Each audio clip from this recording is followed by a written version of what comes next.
Assalomu alaykum hurmatli obunachilar. Bugun sizlar bilan men Johir Urolov oliy matematika fanimizdan bugungi mavzuyimiz bo'yicha misollarni ko'rib chiqamiz. Bugungi mavzuyimiz ya'ni funksional va darajali qatorlar, Maclaurin qatorlarini mana bo'yicha misollarni ko'rib chiqamiz. Bugun bizda mana shunaqa misol berilganki, ildizli, ya'ni ko'pincha ildizda 520 ni Maclaurin qatori bo'yicha yo'yishimiz kerak. Maclaurin qatorini, ya'ni bu ildizlarga tegishli formulasi mana bunaqa bo'ladi. Ya'ni 1 plus x ning n'inchisi.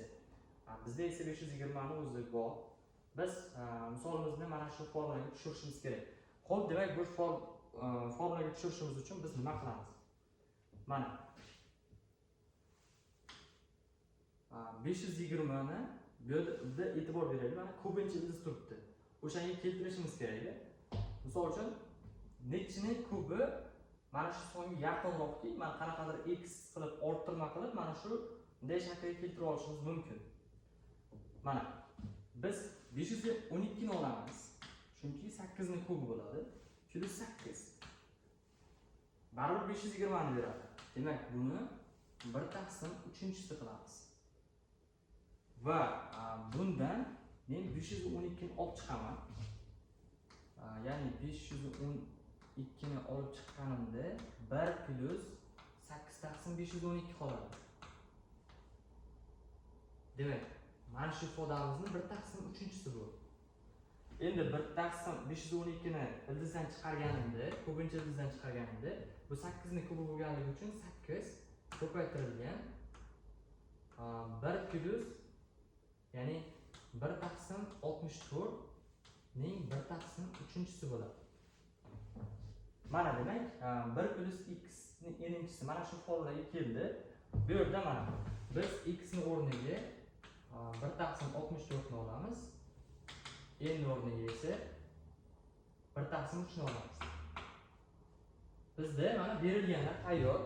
Endi mana shu formulaga qo'yib qatorimizni hisoblab olsak bo'ladi. Demak, 1 plus x ning n'inchisi teng. Bu yerda mana 1 formulamizda n ning o'rniga 1 taqsim 3, x ning o'rnida 1 taqsim 64. Demak, hisoblashimiz kerak. Bu yerda barobar bo'lmaydi aslida.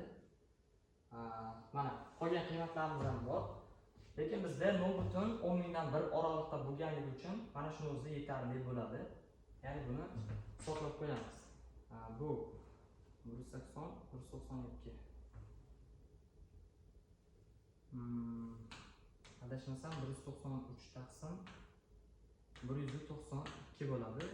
Bu ham 1 butun nechidir bo'ladi va mana shu oralig'imiz yuqoridagi oralig'imizga tushadi. O'shandan agarda mana bularni ham o'sha formulalarning o'rniga berilgan qiymatlarni qo'yib hisoblaganimizda bu mana shu oralig'imizdan chiqib ketardi. Shuning uchun ham shu yerda misolni to'xtatdim.